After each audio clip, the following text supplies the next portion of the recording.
अब आप टीचर हैं तो क्लास के साथ अटेंडेंस, टाइम टेबल, टेस्ट वगैरह पे टाइम तो देना ही होगा ना। जरूरी नहीं है, क्योंकि टीचमेंट बनाता है आपकी क्लास को असली डिजिटल और ऑटोमेट कर देता है ये सारे काम। इसलिए तो कहते हैं कि टीचमेंट पे टीचिंग आसान है। आज ही डाउनलोड करें टीचमेंट। तो आप सभी का स्वागत है हमारे चैनल बान एजुकेशन में। तो आज हम पढ़ने जा रहे हैं जवाहर नवोदय विद्यालय क्लास 9 के साइंस के एक बहुत ही ज्यादा इंपॉर्टेंट चैप्टर जिसका नाम है कोल एंड पेट्रोलियम। और मैं आपको बता दूं ये जो हमारा कोल एंड पेट्रोलियम चैप्टर है वो बहुत ही ज्यादा इंटरेस्टिंग है और साथ ही साथ बहुत ही ज्यादा इंपॉर्टेंट है। इंपॉर्टेंट इसलिए है क्योंकि इस चैप्टर से रिलेटेड जो हमारे एंट्रेंस एग्जाम में क्वेश्चन पूछे जाते हैं और इस चैप्टर से बहुत सारे क्वेश्चन बनते भी हैं। इसलिए ये जो हमारा चैप्टर है वो बहुत ही ज्यादा इंपॉर्टेंट है। तो चलिए हमारा जो चैप्टर है कोल एंड पेट्रोलियम इसको स्टार्ट करते हैं। तो स्टार्ट करने से पहले मैं आपसे एक बार रिक्वेस्ट करूंगा कि अभी तक अगर आपने हमारे चैनल को सब्सक्राइब नहीं किया है तो सब्सक्राइब का बटन दबा के आप इस चैनल को सब्सक्राइब कर लीजिए और बगल में आपको एक बेल आइकन दिख रहा होगा, इस बेल आइकन को भी दबा दीजिए, क्योंकि जब भी मैं जवाहर नवोदय विद्यालय से रिलेटेड किसी भी सब्जेक्ट का वीडियो लाऊं तो आपको नोटिफिकेशन। तो हमारा चैप्टर का नाम है कोल एंड पेट्रोलियम। तो यहाँ पे आप देखिएगा कि कोल एंड पेट्रोलियम आपका हेडिंग नहीं दिख रहा होगा। तो कोल एंड पेट्रोलियम जानने से पहले सबसे पहले हम जान लेते हैं कि ये जो हमारा टर्म रिसोर्स है इसका मतलब क्या है। तो रिसोर्स यहाँ पे आपको डिफिनीशन दिख रहा होगा और इसी डिफिनीशन से मैं क्या करने वाला हूँ, आपको रिसोर्स समझाने वाला हूँ। यहाँ पे देखिए things which can be used is called resource. तो ऐसा चीज जिसको हम यूज करते हैं या कर सकते हैं उसको हम रिसोर्स कहते हैं। कोई भी चीज जिसका हम अपने डे टू डे लाइफ में यूज करते हैं अब जो चीज हमारा यूज होने वाला है उसको हम रिसोर्स बोलते हैं। अब एग्जांपल की हेल्प से मैं ये सारा चीज आपको बता देता हूँ। तो पहला एग्जांपल आप देख रहे हैं ट्री। तो क्या ट्री रिसोर्स है? तो आप देखिए कि क्या आप ट्री का यूज करते हैं? तो ट्री का यूज हाँ हम करते हैं। ट्री से हमें क्या मिलता है? तो ट्री से हमें वुड मिलता है और ट्री से वुड के साथ साथ हमें क्या मिलता है? कुछ फूड वगैरह भी मिलता है। फूड मतलब कि फ्रूट्स वगैरह मिल जाते हैं। क्या सन जो है वो रिसोर्स है? हाँ, सन से हमें क्या मिलता है? सन से जो है वो हमारी सोलर एनर्जी मिलता है। क्या वुड जो है वो रिसोर्स है? हाँ, वुड जो है हमारा रिसोर्स है। ये हमारे घर बनाने में काम आता है, फर्नीचर बनाने में काम आता है और साथ ही साथ ये जो है वो एज ए फ्यूल भी हमारा यूज होता है। साथ ही साथ ये जो है हमें वो हीट एनर्जी देता है, जो हमें वो हीट एनर्जी देता है। अब चौथा जो है हमारा कोल। क्या कोल रिसोर्स है? कोयला जो है वो रिसोर्स है। हाँ, कोयला भी जो है वो हमारा रिसोर्स है। क्यों? क्योंकि ये जो है ये एक एज ए फ्यूल यूज होता है। फ्यूल मतलब कि अगर हम इसको जलाते हैं तो हमें एनर्जी मिलता है। तो ये जो सारा चीज है ये हमारे रिसोर्स है, ये समझ में आ गया होगा। अब हम रिसोर्स के टाइप देख लेते हैं। तो रिसोर्स जो होते हैं वो मेनली हमारे दो टाइप के होते हैं। तो पहला टाइप है हमारा इनएग्जिस्टेबल नेचुरल रिसोर्स। अब ये क्या होता है इनएग्जिस्टेबल नेचुरल रिसोर्सेज? तो ये एक ऐसा रिसोर्स है जो हमारे नेचर में अनलिमिटेड क्वांटिटी में पाया जाता है। अनलिमिटेड क्वांटिटी में ये जो रिसोर्स है वो हमारा पाया जाता है और इसको अगर हम ज्यादा यूज करें तो ये जो है हम हमारा वो एग्जॉस्टेड बाय ह्यूमन बींग्स। ज्यादा यूज करेंगे तो ये जो है हमारा वो कभी भी खत्म नहीं होने वाला है। कैन नॉट बी एग्जॉस्टेड, कभी भी खत्म होने वाला नहीं। तो देखिए सनलाइट में आपको बताया कि रिसोर्स है, वाटर भी हमारा रिसोर्स है, एयर भी रिसोर्स है। तो ये जो सारा चीज है इसको आप कितना भी यूज कर लीजिए ये कभी भी खत्म होने वाला नहीं है। इसीलिए ये जो है हमारा और ये हमारा इनएग्जिस्टेबल नेचुरल रिसोर्स है। और दूसरा जो है हमारा एग्जिस्टेबल नेचुरल रिसोर्स, ये ऐसा नेचुरल रिसोर्स है जो हमारे नेचर में लिमिटेड क्वांटिटी में पाया जाता है। कैसा क्वांटिटी में? लिमिटेड क्वांटिटी में पाया जाता है और ये जो है वो ह्यूमन बींग्स के द्वारा क्या हो सकता है, ये जो है हमारा खत्म भी हो सकता है। जैसे में देखिए जो हमारा चैप्टर का हेडिंग है कोल पेट्रोलियम एंड गैस। तो देखिए कोयला, पेट्रोलियम और नेचुरल गैस ये ऐसा हमारे नेचुरल रिसोर्स है वो क्या होते हैं ये जो है हमारा वो खत्म हो सकते हैं अगर हम इनका ज्यादा यूज करें तो हमें क्या करना चाहिए, इनको जो है वो सेफ मैनर में यूज करना चाहिए। अब हम क्या करते हैं, इस चैप्टर का एक और टर्म है जो आपको बार बार देखने को मिलेगा, वो है हमारा फॉसिल फ्यूल। तो फॉसिल फ्यूल का बारे में हम जान लेते हैं। तो ये फॉसिल फ्यूल क्या होता है वो मैं आपको बता देता हूँ। तो यहाँ पे आप देख सकते हैं natural fuel form from the remain of living organism buried under the earth long care echo is called fossil fuel. तो देखिए जो भी लिविंग बींग्स बहुत ईयर पहले वो क्या हुए थे, कोई भी लिविंग बींग्स जो है वो जन्म लेते तो मरते भी है। तो मरने के बाद जो भी लिविंग बींग्स अर्थ के अंदर बरीड हो गए, दफन हो गए, तो वो जो है हमारा वो नेचुरल प्रोसेस से एक फ्यूल में कन्वर्ट हो जाते हैं, एक नेचुरल फ्यूल में कन्वर्ट हो जाते हैं। फ्यूल में कन्वर्ट हो जाते हैं और इन्हीं को हम क्या बोलते हैं, इसी को हम बोलते हैं फॉसिल फ्यूल। तो जो भी हमारे जीव जंतु, वो प्लांट हो जाए या एनिमल, मर गए और वो जमीन के अंदर दफन हो गए हाई प्रेशर में विदाउट एयर की हेल्प से, वो हमारा एक नेचुरल फ्यूल में कन्वर्ट हो जाते हैं, उसको हम क्या बोलते हैं, हम उसको फॉसिल फ्यूल बोलते हैं। तो कोल, पेट्रोलियम और नेचुरल गैस, ये जो तीनों है हमारा, वो एक फॉसिल फ्यूल है। इसका मतलब ये है कि ये जो देख रहे हैं आप, कोल हो गया, पेट्रोलियम हो गया या नेचुरल गैस, ये हमारा कहाँ से बनेगा, ये जो है हमारा, वो डेड रिमेन ऑफ प्लांट और एनिमल से जो है ये हमारे बनने वाला है। तो ये फॉसिल फ्यूल आपको समझ में आ जाना चाहिए कि फॉसिल फ्यूल क्या होता है। तो यहाँ पे देखिए, फॉसिल फ्यूल मैं आपको समझाया था क्या होता है, कोल, पेट्रोलियम एंड नेचुरल गैस। तो यहाँ पे आप देखिएगा कि ये जो है हमारा वो क्या है, कोल है, फिर ये है जो है हमारा वो पेट्रोलियम है, और तीसरा जो है हमारा वो नेचुरल गैस है। ये क्या है, ये जो हमारा फॉसिल फ्यूल है, मतलब कि ये कहां से आते हैं, dead remain of plant and animal. तो अब ये क्या करते हैं, अब हम कोल से स्टार्ट करते हैं, क्योंकि हमारा चैप्टर का ही नाम है कोल, पेट्रोलियम। तो हम जान लेते हैं कि कोल क्या होता है। तो यहाँ पे आपको दिख रहा होगा कि ये कोल का इमेज है, आपने देखा होगा कोयला को, आपने बहुत ही बार देखा होगा। तो ये जो कोल है, ये हमारा होता क्या है। तो यहाँ पे आपको कोल का डिफिनीशन मिलेगा। कोल का डिफिनीशन हमारा क्या बोल रहा है, वो हम देख लेते हैं। तो कोल का डिफिनीशन हमारा बोल रहा है कि coal is a hard black combustible minerals that consist of mainly of carbon. तो देखिए, कोल जो है वो हमारा हार्ड है, मतलब कि सॉलिड सब्सटेंस है तो हार्ड है, साथ ही साथ ये ब्लैक कंबस्टेबल मिनरल्स है। ये ऐसा मिनरल्स है जो जल सकता है। और ये जो है हमारा वो क्या है, ये जो आप देख रहे हैं ना, ये जो हमारा कोल है, मेनली हमारा किस चीज से बना हुआ है, मेनली जो है ये हमारा कार्बन से बना हुआ है। कार्बन के अलावा भी इसमें कुछ और भी चीज पाए जाते हैं, वो आपको बताना है, गूगल कीजिएगा, आपको खुद ब खुद मिल जाएगा। अब हम जान लेते हैं कि कोल जो है हमारा वो कैसे बनता है। Coal is formed by the decomposition of large plant and trees buried under the earth about 300 million year ago. तो देखिए, जो भी plant and trees 300 million year ago वो मर गए या सड़ गए, तो वो क्या हुए, वो जमीन के अंदर दफन हो गए, तो वो डिकम्पोज हो गए। तो वो जो है हमारा, वो किस चीज में कन्वर्ट हो जाते हैं, वो हमारा फॉसिल फ्यूल में कन्वर्ट हो जाते हैं, और उसी से जो है वो हमारा कोल बनता है। अब देखिए, कोल आपको मालूम है कि सोर्स ऑफ एनर्जी है। मैं आपको बताया कि कोल जो है वो एक रिसोर्स है, और ये जो है वो हमारा क्या है, सोर्स ऑफ एनर्जी है। अब कैसे देखें, तो देखिए, जब भी हम कोल को अगर ऑक्सीजन के साथ रिएक्ट करवाएंगे, यहाँ पे ऑक्सीजन के साथ रिएक्ट करवाने का मतलब क्या है, अगर हम उसको जलाएंगे तो कोल जो है वो हमें क्या देगा, तो कोल जो है वो हमें क्या देगा, हीट देगा, हीट एनर्जी देगा, और साथ ही साथ कार्बन डाइऑक्साइड देगा। अब यहाँ पे देखिए, मैं आपको बताया कि कोल में क्या पाया जाता है, तो कोल में जो है वो हमारा कार्बन पाया जाता है। तो कोई भी कार्बन वाली ऑब्जेक्ट है, अगर आप उसको जलाते हैं ना, तो वो आपको कार्बन डाइऑक्साइड देगा ही, CO2 देगा ही। और आपको मालूम है कि CO2 कौन यूज करता है, CO2 जो है प्लांट के द्वारा यूज होता है, और CO2 जो है वो हम लोगों के लिए बहुत ही ज्यादा खराब गैस है।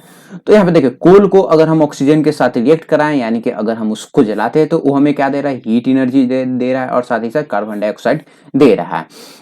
अब हम क्या करते हैं, यहाँ पे कोल के अब हम टाइप कर लेते हैं। तो कोल जो होते हैं वो मेनली हमारे, जो भी हमारे कोल होते हैं वो मेनली 4 टाइप के होते हैं। पहला होता है हमारा पीट, दूसरा होता है हमारा लिग्नाइट, तीसरा होता है हमारा बिटुमिनस, और चौथा होता है हमारा एंथ्रासाइट।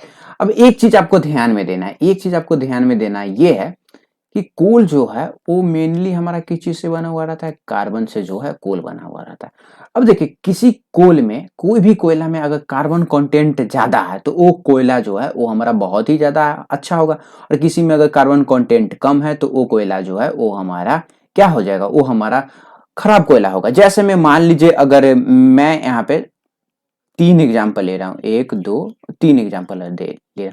अगर किसी कोयला में कार्बन कंटेंट जो है 40% है, किसी में कार्बन कंटेंट जो है वो 80% है, और किसी में जो कार्बन कंटेंट है वो 20% है।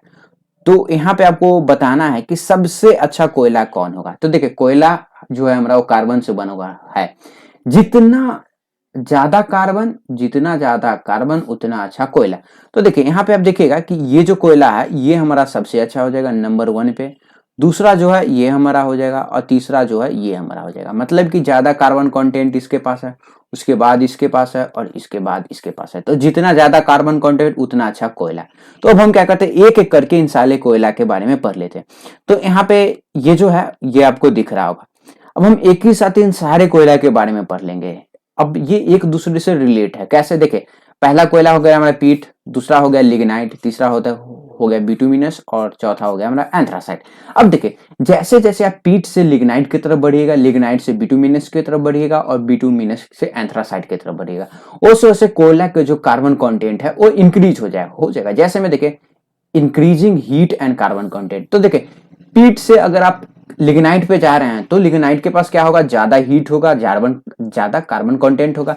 फिर लिग्नाइट से बिटुमिनस की तरफ बढ़िएगा तो बिटुमिनस के पास इन दोनों से ज्यादा कार्बन कंटेंट होगा और हीट भी होगा, और एंथ्रासाइड के पास पहुंचेगा तो ये जो है इन सारे से अच्छा होगा।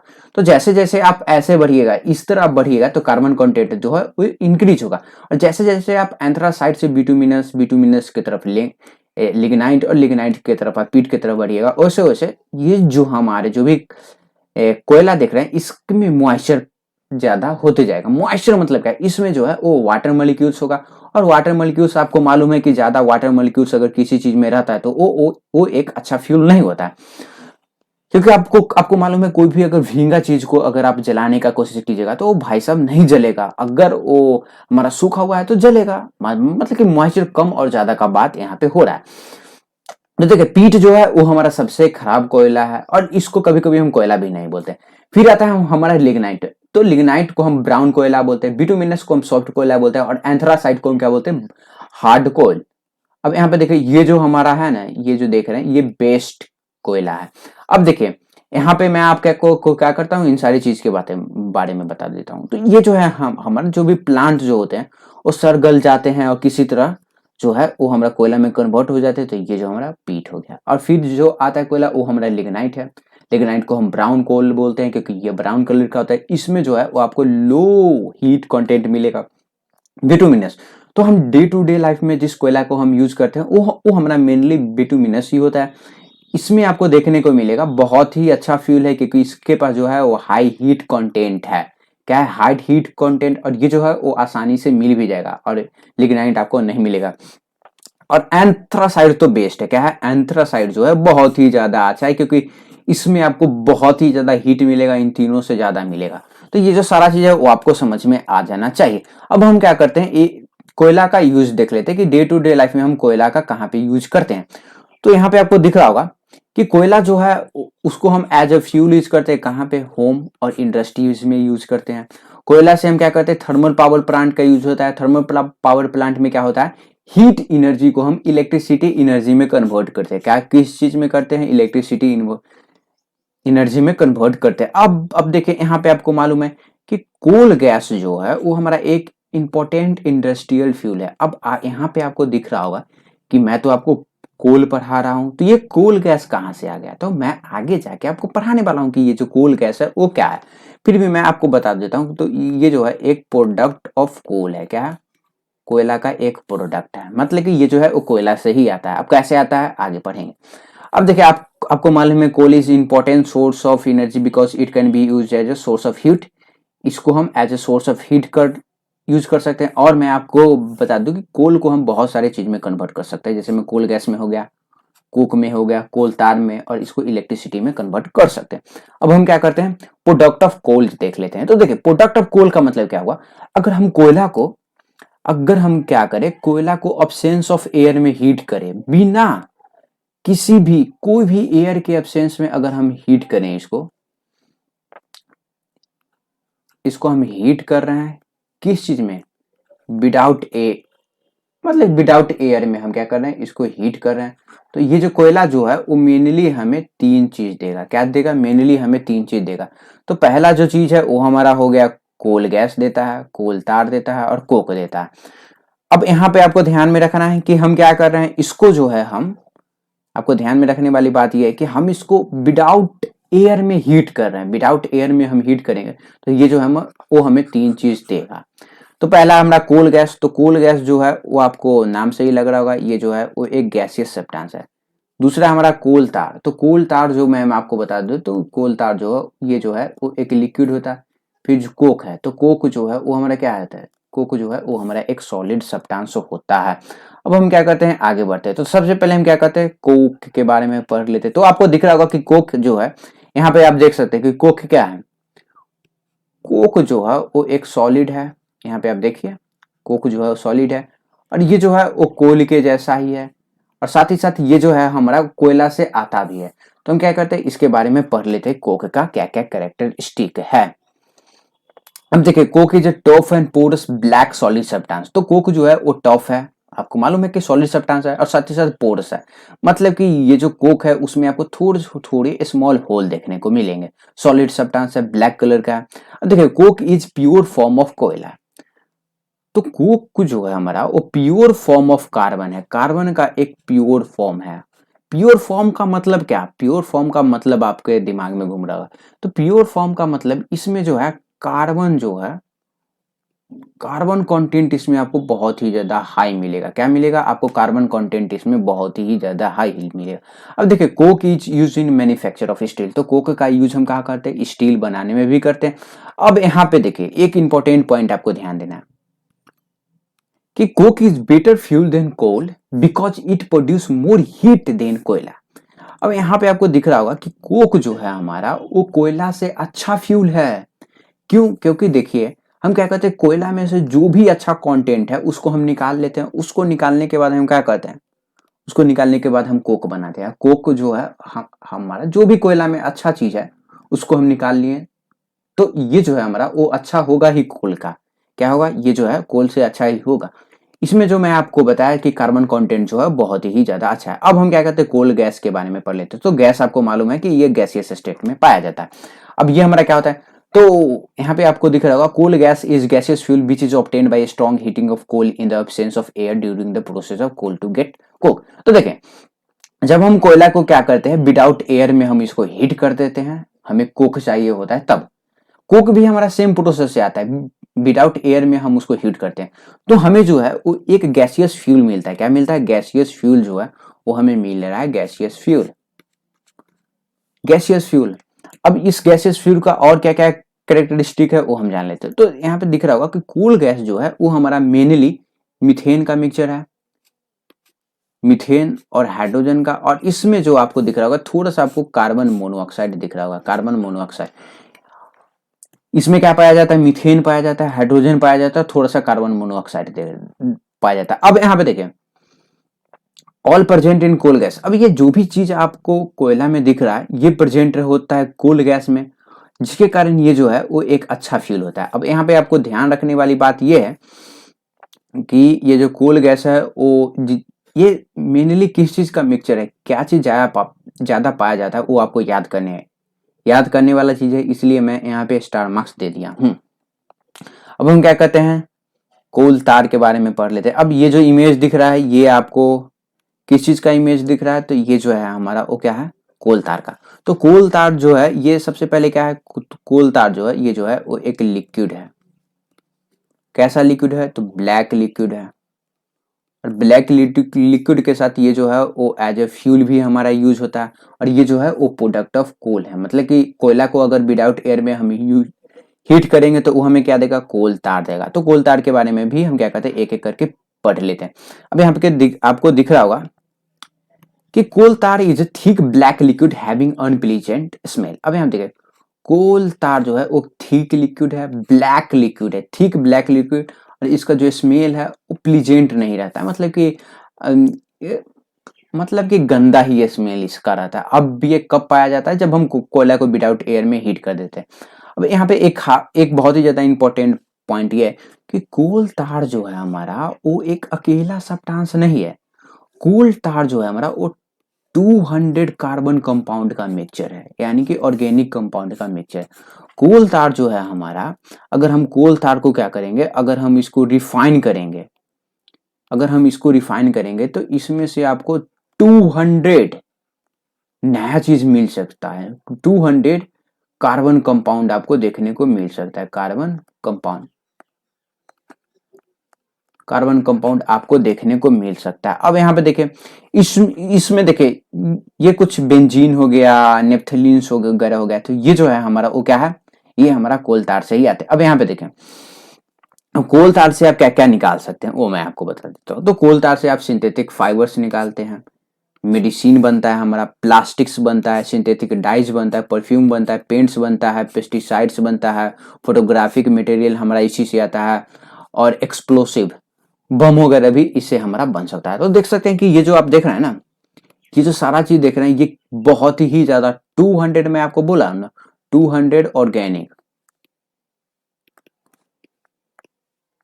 200 ऑर्गेनिक कंपाउंड का ये जो है वो हमारा मिक्सचर आता है। अब ये सारी चीज के बारे में हम अलग अलग करके पढ़ेंगे भी। तो अब हम चलते हैं दूसरा टॉपिक जो है हमारा पेट्रोलियम। अब ये पेट्रोलियम क्या होता है वो हम जान लेते हैं। तो आपको मालूम है कि आपने पेट्रोलियम से रिलेटेड एक वर्ड सुना होगा जिसका नाम है पेट्रोल। तो पेट्रोल जो है हमारा वो पेट्रोलियम से आता है, और पेट्रोलियम से बहुत ही सारे चीज आते हैं, सिर्फ पेट्रोल ही नहीं आता है। तो सबसे पहले हम जान लेते हैं कि पेट्रोलियम क्या होता है। तो पेट्रोलियम जो है हमारा वो ब्लैक लिक्विड ही रहता है, ब्लैक ब्राउनिश लिक्विड रहता है, और इसको हम ब्लैक गोल्ड भी बोलते हैं। अब यहाँ पे देखिए, petroleum is a dark colour, ठीक, यहाँ पे मैं क्या करता हूँ, हाईलाइटर यूज कर लेता हूँ ताकि ये जो सारा चीज है वो आपको समझ में आ जाएगा। यहाँ पे देखिए, petroleum is a dark coloured thick crude oil found deep below the ground in certain area. तो मैं आपको बता दूं कि पेट्रोलियम जो है वो एक dark coloured thick crude oil है, हम इसको क्रूड ऑयल भी बोलते हैं कभी कभी, और ये जो है वो किसी किसी सर्टेन एरिया में पाया जाता है। तो आपको मालूम है कि हमारे देश में पेट्रोलियम प्रोडक्शन ज्यादा नहीं होता है, तो हम क्या करते हैं, सऊदी अरेबिया वगैरह से क्या करते हैं, सऊदी अरब जो भी कंट्री है, अरब कंट्री से हम पेट्रोलियम मंगाते हैं, क्योंकि आपको मालूम है कि ये जो है वो सर्टेन एरिया में पाया जाता है।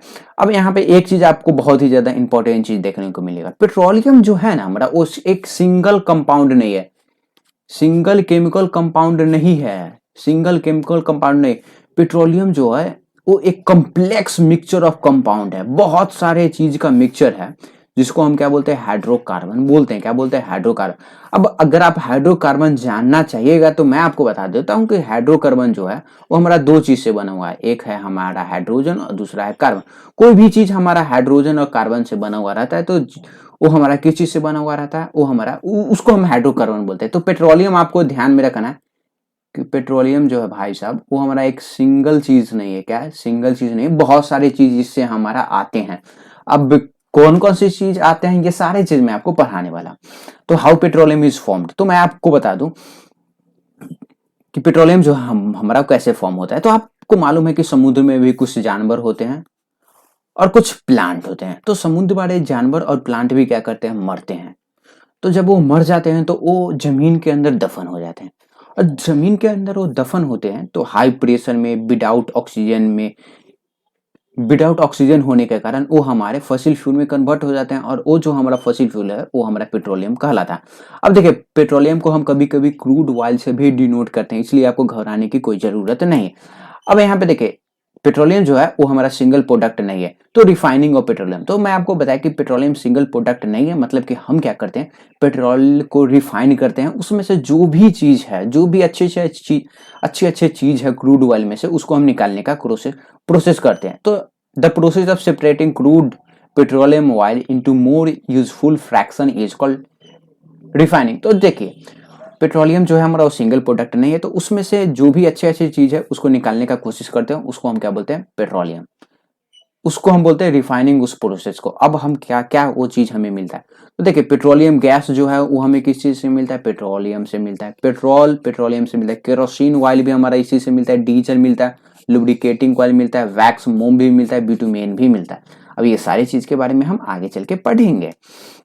तो अब हम जान लेते हैं पेट्रोलियम और उनके यूज। तो ये सारे चीज हमें मिलते हैं, तो हम इनका कहाँ पे यूज करते हैं। तो सबसे पहले हम जान लेते हैं पेट्रोलियम गैस। तो आप आपके घर में एक गैस जो है वो हमेशा यूज होता है, जिसको हम बोलते हैं एलपीजी गैस। एलपीजी गैस जो है वो हमारा यूज होता है। तो एलपीजी गैस जो है हमारा वो एक प्रकार का क्या है, ये जो है हमारा वो एक प्रकार का पेट्रोलियम प्रोडक्ट है।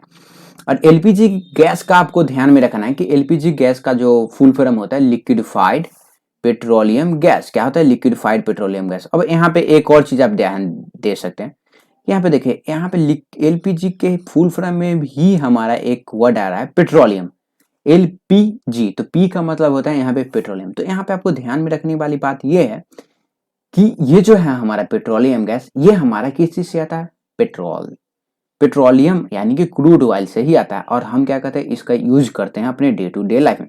अब हम आगे कर चलते हैं और इसका हम और भी ज्यादा यूज देख लें। पेट्रोल का यूज कहाँ पे होता है, कार और बाइक के। पेट्रोल जो है हमारा वो पेट्रोलियम से ही आता है, और इसका यूज कार और मोटरसाइकिल में यूज होता है। केरोसिन ऑयल मिट्टी का तेल, ये भी हमारा कहाँ से आता है, पेट्रोलियम प्रोडक्ट है। और इसका यूज हम स्टोव में करते हैं, प्रेशर स्टोव में करते हैं, और साथ ही साथ इसका जो यूज है जेट एरोप्लेन में भी करते हैं। अब डीजल, आपको मालूम है कि डीजल पे जो भी हैवी चीज होते हैं, जो ज्यादा लोड कैरी करते हैं, वो हमारा चलते हैं, जैसे में बस हो गया, ट्रक हो गया, ट्रैक्टर हो गया। अब है हमारा लुब्रिकेटिंग ऑयल। तो लुब्रिकेटिंग ऑयल क्या होता है वो मैं आपको बता देता हूँ। तो लुब्रिकेटिंग ऑयल, तो देखिए मशीन का पार्ट जो है हमारा, वो फ्रिक्शन से क्या करते हैं, घिस जाते हैं। ये जो सारा चीज है फ्रिक्शन वाला, वो मैं आपको फ्रिक्शन चैप्टर में पढ़ाया हूं, आप जाके देख सकते हैं। तो उस घिसे हुए पार्ट को हम स्मूथ करने के लिए क्या करते हैं, हम लुब्रिकेटिंग ऑयल का यूज करते हैं। ये जो ऑयल देख रहे हैं ना, इस ऑयल का लुब्रिकेटिंग ऑयल हम बोलते हैं। तो कभी आप देखते होंगे कि आपके साइकिल वगैरह में भी लुब्रिकेटिंग ऑयल डलाता है, क्यों? क्योंकि ये जो है वो स्मूथ कर देता है उसके जो भी सरफेस होते हैं। अब आगे जो है हमारा वो पेट्रोलियम प्रोडक्ट है हमारा पैराफिन वैक्स। तो पैराफिन वैक्स क्या होता है, ये एक वैक्स होता है जो हमारा पेट्रोलियम से आता है, और पैराफिन वैक्स का बहुत ही ज्यादा वाइडली यूज होता है। और वैक्स का मतलब आपको मालूम है कि मोम होता है। तो इसका यूज कहाँ पे होता है, तो कैंडल्स बनाने में यूज होता है, वैसलीन बनाने में यूज होता है, वैक्स पेपर बनाने में यूज होता है, और ग्रीस में यूज होता है। तो यहाँ पे मैं आपको बता दूं कि ये जो आप वैसलीन यूज करते हैं या कैंडल यूज करते हैं ना, ये जो आप देख रहे हैं ना, ये दोनों चीज, ये हमारा पेट्रोलियम प्रोडक्ट ही है। क्या है, ये हमारा पेट्रोलियम प्रोडक्ट ही है। अब हम जानते हैं बिटुमेन। अब ये बिटुमेन भी हमारा पेट्रोलियम प्रोडक्ट है। अब ये बिटुमेन होता क्या, तो देखिए कभी भी आप रोड बनते हुए देखते होंगे तो एक काला लिक्विड देखते होंगे जो रोड के ऊपर बिछाया जाता है। अब ये जो काला लिक्विड है ना, इसी को हम बोलते हैं बिटुमेन। जो है हम इसको बोलते हैं, क्या बोलते हैं, हम इसको बिटुमेन बोलते हैं। और ये जो थिक लिक्विड देख रहे हैं, ये काला लिक्विड जो है, ये बहुत ही ज्यादा इंपॉर्टेंट है। अब क्या है, क्योंकि इसका यूज ब्लैक पेंट्स बनाने में भी किया जाता है, और इसका यूज जो है वो वाटर प्रूफिंग रूफ बनाने में भी यूज होता है। मतलब कि ये जो है वो एक प्रकार का वाटर प्रूफ होता है। अब जो है हमारा वो क्या है, नेचुरल गैस। तो नेचुरल गैस, तो आपने सीएनजी का नाम सुना होगा, सीएनजी का नाम आपने सुना होगा। तो ये जो सीएनजी आप देख रहे हैं ना, ये एक गैस होता है जिसमें क्या करते हैं, हम नेचुरल गैस को बहुत ही ज्यादा हाई प्रेशर में हम क्या करते हैं, इस कंटेनर में इसको भर देते हैं। तो ये हमारा सीएनजी कहलाता है। तो सबसे पहले हम जान लेते हैं कि ये नेचुरल गैस होता क्या है। तो देखिए natural gas consist mainly of methane with small quantity of ethane and propane. तो यहाँ पे आपको तीन चीज आपको कंफ्यूज क्रिएट कर सकता है। एक है हमारा मीथेन, इथेन, प्रोपेन। तो मैं आपको बता दूं कि ये जो है वो एक केमिकल कंपाउंड है। तो नेचुरल गैस जो है वो हमारा मेनली मीथेन से बने हुए रहते हैं। थोड़े और अमाउंट में, थोड़ा सा कम अमाउंट में इसमें आपको इथेन मिलेगा और प्रोपेन मिलेगा। मतलब कि ये जो है 70 से 80 या 90% तक हमारा मीथेन से ही बना हुआ रहता है।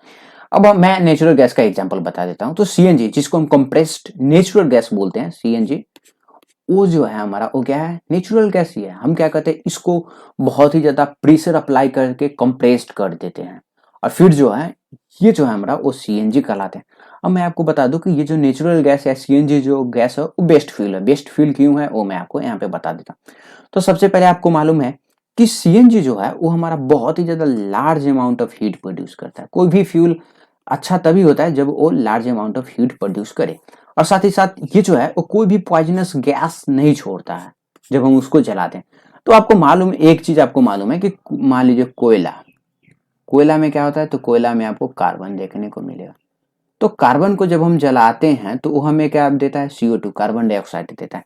लेकिन अगर आप नेचुरल गैस यानी कि सीएनजी को जलाएंगे तो आपको कोई भी वेस्ट मटेरियल, कोई भी पॉइजनस गैस नहीं मिलेगा। और डू नॉट लीव। अब यहाँ पे देख, जब भी हम नेचुरल गैस को जलाते हैं तो हमें कोई भी सॉलिड रेसिड्यू नहीं मिलता है। मतलब कि अगर आप वुड जलाइए या कोई भी चीज जलाते हैं, आप कोयला भी ले लीजिए, तो आपको क्या मिलेगा, कुछ राख वगैरह देखने को मिलेगा। मान लीजिए हम कोयला जलाते हैं तो जलने के बाद आपको ये थोड़ा थोड़ा राख वगैरह या ऐसे सॉलिड रेसिड्यू हम इसको बोलते हैं, ये आपको देखने को मिलेगा। लेकिन नेचुरल गैस में आपको कोई भी सॉलिड रेसिड्यू नहीं मिलेगा। इसलिए ये जो है हमारा वो एक क्या है, ये जो हमारा है वो एक बेस्ट फ्यूल है। क्या है, बेस्ट फ्यूल जो है वो हमारा ये है।